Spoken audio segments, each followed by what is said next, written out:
Yeah, but so like I said, for y'all though, y'all got the world at y'all fingertips. Y'all can literally create with your iPhones. So you can make beats. Like my son record with his tablet. You know what I'm saying? I forgot what the little program he Been got. loud, Something like probably. it. I just know that he literally records songs, get beats. You can make beats like you can do. We had what they call Fruity Loops back in the day. So a lot of that, like Fabo and them D4L used to have a lot of Fruity Loop beats and stuff. So it's just like now y'all literally can change the game because y'all don't need like when we used to put music out, we used to have to press CDs, we used to pay for CDs, we used to have to pay for promotion, pay for flyers, I did. travel around. Nobody would know about it if we didn't go there True. because we couldn't post a text and now the world see it.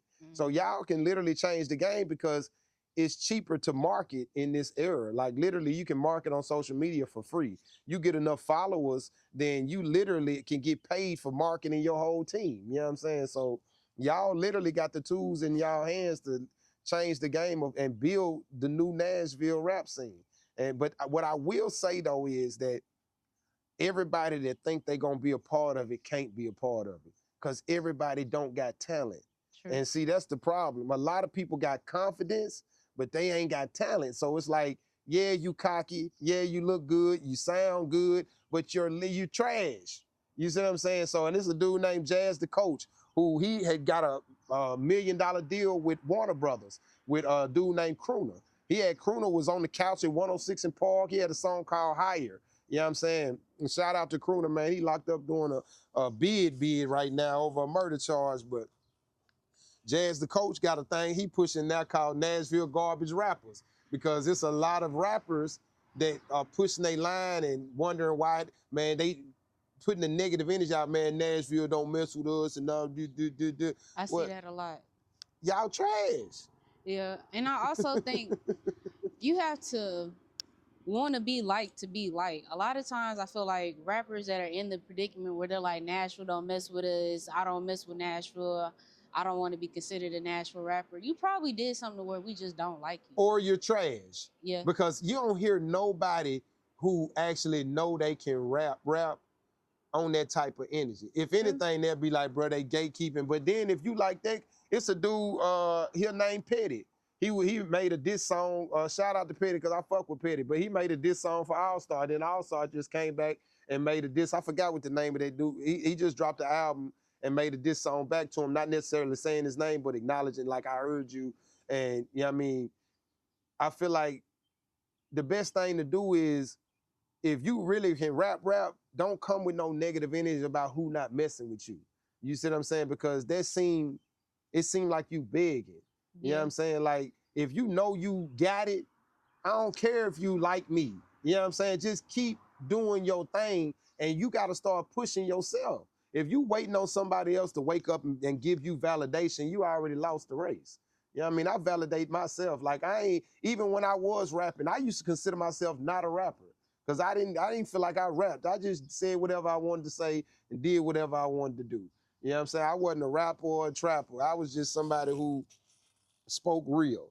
And I think that was my downfall because I come from an era of you got to live what you speak. You know what I'm saying? And nowadays you can say whatever. You can talk about killing, murdering, selling drugs, having Bugattis, and you ain't even got a car.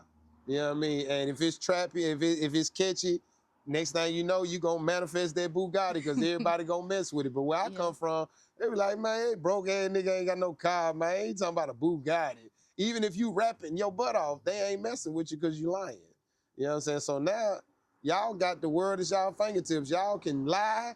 Y'all can shoot the video for the lie, and the world gonna rock with it if it sound good. Yeah. So the veil done lifted. Like you ain't got to actually be who you are. You can create a character now. So now you literally, it's like playing video games now. Create your character. NBA 2K. Yeah. Shoot your shot. Be consistent with it. You'll go ahead and up them ranks. Yeah. Honestly, it is that easy. Uh, okay. So I guess we got like two more questions to close out. One is like, well, three. One is more like a question that I also asked the artists on the project because each artist has an interview, Mm. and then the other two is just closers. So first question: what is your number one pet peeve in the studio? Like when you were rapping, when you've seen other people rap, and just being in the atmosphere. From my understanding is, don't get high, don't get drunk, don't have excessive people. No entourage in the studio. If you're not rapping, if you're not making the beat, if you're not the engineer, get out. I don't need nobody. I don't need no hype men in there. I don't need drunk people in there, and I don't need people getting high. So if you're going to record, record. That's it, because time is money. So a lot of people get in there and get to joking and being high. And man, shout out to Play That Beat Wee Wee. Man, I used to give Wee Wee thousands of dollars to sit in the studio and joke all day. Like, we used to be in there joking. That's when I started a label, Strong Arm Entertainment. I put out Kilo G, uh, a dude named K Gunner. Man, I used to be, you know what I mean, like making music myself, pushing projects and stuff. Man, I bought all kind of tracks and Play That Beat. We used to get studio time. We would sit in there and joke all day long. And not record nothing? Man, they would be recording, but we be playing so much, you know what I'm saying? I'm leaving out smoking. But again, it was all about money. So I wasn't even thinking from an artist standpoint. I wasn't thinking from a CEO standpoint. I was just thinking, man, I got money, man, I don't care. You know what I'm saying? But so the main thing is time management and money management. Have some financial literacy about yourself, because every dollar saved is a dollar earned, and a dollar that can go into a different direction of pumping the projects that y'all putting together. So entourages need to be for the clubs and for environments where we have an entourage. But inside the studio, if you're not actually rapping, if you are not making the beat or engineering, you need to get out of the room. Wait till your turn. You know what I mean? Because that's wasted space and energy, and there's too much energy in the room. So everybody, they'll hear you rap, and now you all hyped up in this energy of them hyping you up instead of focusing on what you need to be doing. You see what I'm saying? You get lost in the sauce. And don't be getting drunk at the studio, because I've seen several people, you know what I'm saying, mess their careers up over drinking. Like, man, shout out to Bars Major. I remember, but I ain't trying to just tell everybody business, but I remember when Bars Major first really started doing them freestyle battles and stuff. He used to mess up a lot of stuff by drinking too much. You know what I'm saying? And so, and he got that together. Now he wanted, to me, he's the best freestyle, you know what I mean, battle rapper in the city. Like, Bars Major is super cold. Like, coming off the top of the dome, even writing with his pen, like, he on another level. But you got to realize your vices can be vice grips if you don't get it together. Your vices can be vice grips. We're gonna lock you down if you don't get it together. You know what I'm saying? That's going on the shirt. So don't be on no drugs, and don't be drunken, and don't be in there trying to party. You are recording. Record. It's a job. It is. Treat everything like a job.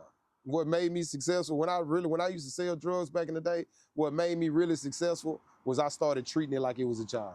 I stopped treating it like it was free money. I stopped treating it like I can ball and do whatever I want to do. I used to go from 10 to 10. You can't call me before 10, you can't call me after 10. You know what I mean? But those was my work hours. After that, I ain't at work. And when I treated it like that, that's when I really seen real money. But when I just used to freestyle, anybody can call me whenever, you can do whatever, I do whatever like that, it's like, it was trying to like hold water in your hand. You know what I'm saying? And that's what most of the city doing. They trying to carry their water in their hand. They wondering why they can't hold on to it. You need something to put it in. That definitely makes sense, though. Okay, so right before the closer, what would you say your Mount Rushmore for Nashville rap scene would be? Man, Pistol, Quanti Cash, All-Star, Young Buck, and like, to me, them the main ones. And I gotta put, just cause this my brother, I gotta put him in there just because of his impact with all of these people. Okay. Hambino, man. Like, Hambino, God about it. Like, I remember he had Click Tight, him and Goat back in the day. They was on Bottom Boy Records. Man, it's a lot of, man, Gutter Boy Gotti. Man, Gutter Boy Gotti was hard. Like, but I wouldn't say they was Mount Rushmore, but the city done had some real artists. Gutter Boy Gotti was different.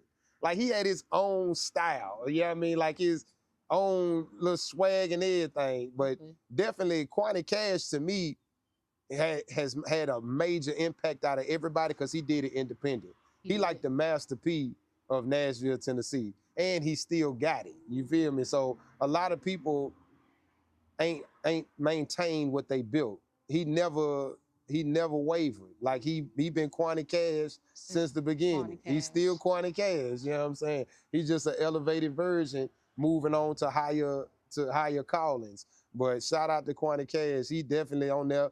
Big Pistol, because he made a lot of impact, man. I remember he let me be on his album Fed Material. We recorded it at big studio. I think it was Sound Studio downtown, man, on Music Row. And then Starlito, back in the day, the people I was with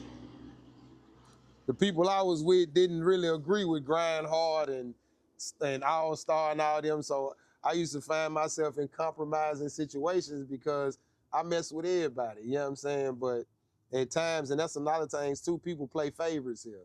So it was times where people couldn't mess with everybody due to street relations. You know what I'm saying? Which I always thought was just interesting. Like, I don't know, Nashville too small to be beefing that much.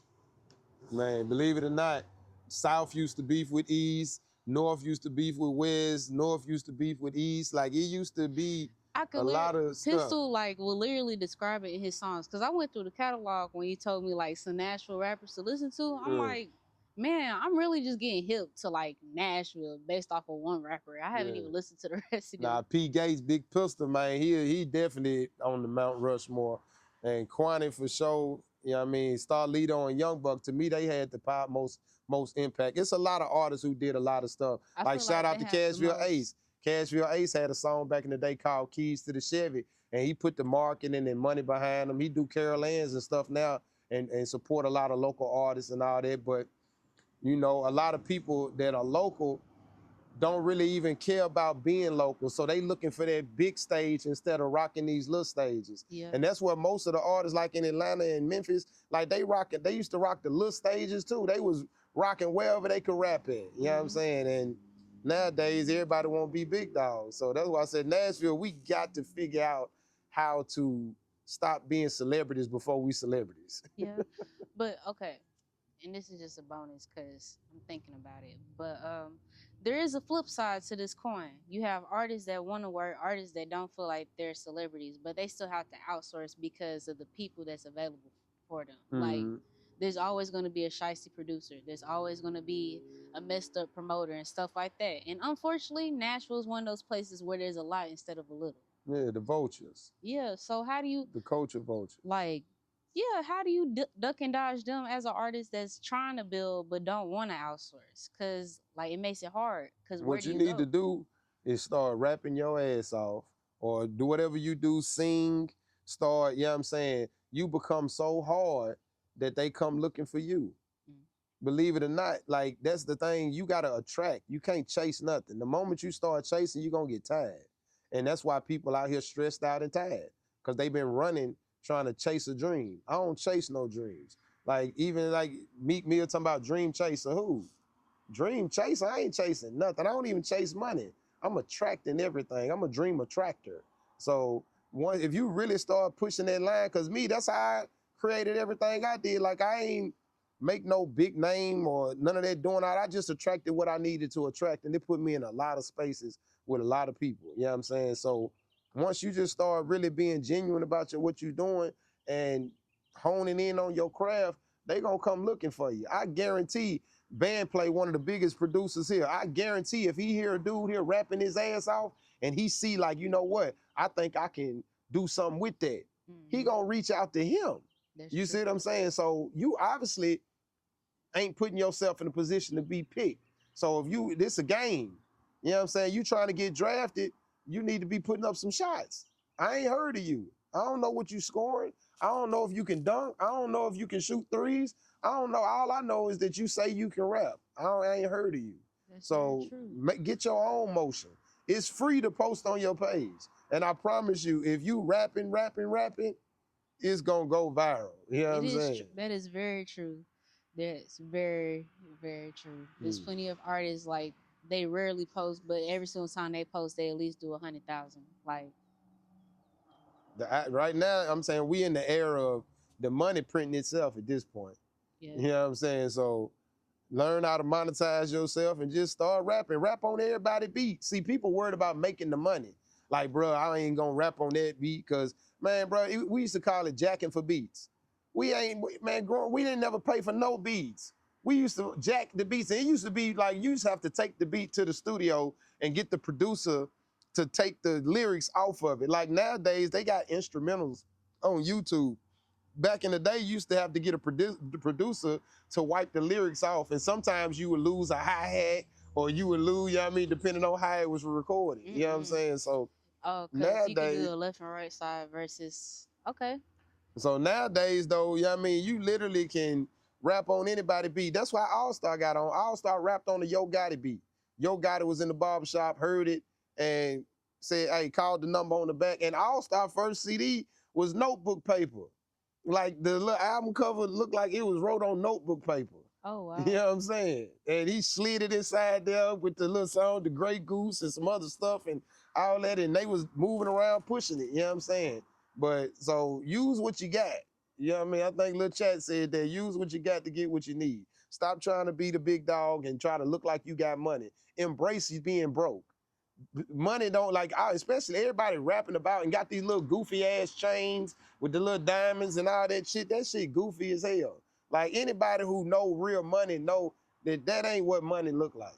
You know what I'm saying? So stop trying to mimic what you think these rappers are doing, because a lot of rappers be in financial debt. Fact. They be owing these record labels. I'm not gonna lie. I realized that like hip hop / rap is one of the few genres where like getting a business manager is something you do after you lost a lot of money versus when you first start. Yeah. And then it's still vultures in that. They coming just to be able to decipher your money. So the best thing for you to do is learn some financial literacy and just get to rapping. You know what I'm saying? Don't focus on even making all the money. Although it's about making money, focus on putting out good product, focus on putting out good content and being consistent with that. And the money gonna come to you. You know what I'm saying? Like you literally can get paid off of TikTok and YouTube just by posting your videos. But if don't nobody know you, and then when you do get money, like Lil Russell is a prime example of investing in yourself the right way. He didn't wait for somebody to find him. He started seeing which videos was getting motion, and he put a little money behind that video to get the streams up, and now it's streaming, and everybody know now Lil Russell sell out wherever he go. That's So true. he became his own marketing team. He built everything in house. He stopped waiting on the algorithm, and he broke the code. So again, like I said, man, anybody crying about what ain't coming to them, you ain't working hard enough. Because anybody that's actually out there in the trenches ain't crying about what ain't coming to them. Because they know if I work, I'm gonna eat. You know what I'm saying? So if you want to eat, get to work. Honestly, you kind of answered my last question. What was the question? It was like kind of like last remarks. What would you say to an artist that's over here like, dang, I'm about to give up? You already said Well, it. if what I would say to an artist that's about to give up, go get a job at Amazon. Give up, because you already a loser. If you think like a loser, you're a loser. So I ain't one of them soft dudes. What's crazy, I motivate the world, but I motivate you from a real place. You are what you think you are. So if you think you ain't gonna make it, you already didn't make it. If you wanna make, like I knew artists that were really nothing, but they felt like they was the world, and they end up manifesting that for themselves. Man, it's a dude named Jones that used to be on the radio station. He probably gonna hate me for this, but Jones couldn't rap for shit. But I'm talking about Jones couldn't rap for shit, but you couldn't tell him that. You couldn't tell him that. Like, dude ended up getting on the radio stations in Nashville. He ended up doing the weather for the Steve Harvey show because he loved the art. He loved the culture. He loved the music, and he never stopped. He kept going. But, you know what I'm saying? We used to be over at his place out east, freestyling and stuff, man. I used to be in there like, man, these niggas trash. But I love you though, Jones, but you was, you know what I'm saying? But the moral of the story is you a prime example of, I don't care what nobody's saying. I block out all the noise, man. I'm chasing my dream, so to say, in the right way. Like I'm moving in the direction of my dream. Like I ain't just hearing everybody telling me what I am. So forget what everybody respond to you as. Like it's like NLE Chopper. When I first heard him, I was like, who is this Tourette syndrome rapping little dude? Like he looked like he had Tourette or something. Like something was wrong with him. Look at him, popping now. Yeah. So he was able to block out the noise And nowadays, you ain't even got to rap on beat. You can just say some stupid shit and be on. So believe in yourself. Yeah, he out of his trap life now. He into his like grown and sexy bag. I don't like it. Yeah, he a little too freaky for me. But you know, like I said, moral of the story, the best thing I would tell an artist is believe in yourself, because ain't nobody else gonna believe you. And if you ain't got confidence, we definitely ain't gonna believe you, because everybody look in your eyes. And when they look in your eyes, they see your soul. And if I see a weak soul, why I want to pour into a weak soul? You a wasted investment. Show me confidence every time you walk in the room. When you walk in the room, shake everybody's hand, look in their eyes. I don't care how much money you got. You see what I'm saying? Because we all men and we all women. So people get in certain spaces and get, oh man, that's Master P, man. I don't know what to say. The man, fuck, Master P is a human. Facts first. You feel me? At the end of the day, because believe it or not, these celebrities respect people that treat them like they normal people. So that's why you ask me who's my favorite rapper. I don't got no favorite rapper. I don't got no celebrity. Me, I'm my favorite. I'm the greatest thing God ever gave this planet to me. You know, I'm a part of a mentorship program. That's kind of the reason why I was like, dang, I really want you a part, because I really want to showcase it for my Soho membership. Say all that to say, we had met up, I think yesterday or the day before, and like dude was like, dang, I always feel bad saying, like, if I said I was my favorite artist, that's so like, that's not cool, because what if they genuinely wanted to know who's my favorite artist, somebody to recommend? I'm like, no, recommend yourself first. I mean, if they ask for a second one, be like, who's your second favorite? I mean, give them a realistic answer that time, but you should always be your favorite. But see, we come in the world where we taught to be humble. Just be glad you got a seat at the table, boy. You see what I'm saying? That's that slave syndrome shit. They tell you that pride come before the fall. Don't have pride. Then they sit around and tell you, have pride in your country. You see what I'm saying? Like, come on now. So to me, humble means to be beneath something. So I ain't humble at all. I ain't arrogant and I ain't cocky, but I'm confident in all my ways, actions, and words. So anything I say, I stand on that. You know what I mean? So if I say the moon made of cheese, just bring crackers. Don't question me about what the moon made of. I told you it was made of cheese. You see what I'm saying? So bring some crackers and enjoy what do you call the charcuterie board? Charcuterie, whatever it is, you know what I mean? Enjoy that. You see what I'm saying? So moral of the story, be confident in yourself and don't never let nobody tell you what you are or what you feel. But there is a thin line between confidence and delusion. You see what I'm saying? So a lot of people are delusional. Yeah. Like you confident in something that you don't even have. So first of all, you got to have it. So it's got to be in you, not on you. You can't put one of them little goofy ass chains on and some of them tight ass jeans and some Miri or whatever. I don't know what this shit called. Balenciagas and all that, and now you a rapper. Bro, you look like a character off of GT Grand Theft Auto or something. Yeah, the first one. Yeah. So I tell everybody, believe in yourself, have confidence, but also look yourself in the mirror and ask yourself, you know what I mean, is this really real? And then start getting opinions from others, like play something and be like, man, what you think about that? Yeah. You know what I'm saying? And you don't go with the first opinion, play it in different spaces, because everything ain't for everybody. But take that into consideration and then put yourself in a genre. Who do you think what genre do you fit in? Now then study that genre. Who's the hottest in this group right now? Who's the hottest in that group? What are they doing right now? Because that's what all music do. One hit song produce 1,000 other songs after that. Facts. That's how it works. And it's based off of the same kind of thing. Soulja Boy did the little dance and shit, and then it started with D4L and Soulja Boy and all them. Then everybody doing dance songs. You know what I'm saying? They do gangster rap, and then music recycle itself. So once you understand patterns, then you realize, okay, what's the next pattern? What ain't came yet? So it's a dude right now doing what I call bop rap. Like he taking them old 1950s, 1960s style singing, you know what I'm saying, and turning it into trap songs. It's super dope.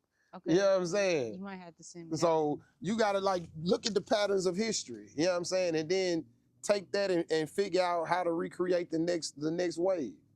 Because that's how everything is recycled. All the Dr. Dre's and Kanye West's, they recycled music. Puff Daddy recycled music. They took old records and sampled that and then put a new vibe to it, turn up the tempo, added a hi-hat and a 808 or something, and then boom, now you got this, you thinking this music is new. You just ain't never heard of it. Very true. There's plenty. I think about that a lot when it comes to like sampling and stuff because, like, yes, I can understand the original artist getting offended, but every single time a song is sampled, I know for sure the original song is getting replayed. Mm-hmm. So, like, for instance, let's say like somebody sampled like a Whitney Houston song. Mm-hmm. They're gonna listen to that new song, but they're also about to start listening to Whitney Houston again. Yeah. So why be so offended instead of embracing it and finding some way to make money during the process instead of just taking it after the song's been streamed a couple times? I think a lot of times it be just a communication thing because people don't pay homage. So a lot of times it be like, man, I worked really hard to become somebody, and then you just gonna take my image and run with it and get bigger than me with my own image. But it's So not it's bigger. about paying homage. I think a lot of times they just want to be included. Fair. You know what I'm saying? They just want to be able to say, man, I was inspired by Whitney Houston's song. So a lot of people don't do that. Fair. You know what I mean? And then everybody broke. So at the end of the day, it's like, man, you made how much money? I need some of that. So all doors lead back to money. Fair. You know what I'm saying? Yeah. So, My guitar instructor, Mr. Wooten, that you met a while back, but he says that all the time when it comes to like political issues, and not just political, but any type of issue. Always try to figure out where the money going. You'll figure out what the actual problem is. mm-hmm. And that's what it is, man. The real problem is everybody broke. So everybody ain't even got enough time in their day to be creative because they too busy trying to pay the bills. So they add that last little bit of energy to their creativity rather than figuring out how to be creative all day long and then pay the bills with the rest of the energy. Fair. So your greatest asset is your time. So if you want to actually become somebody, utilize your time better because money come.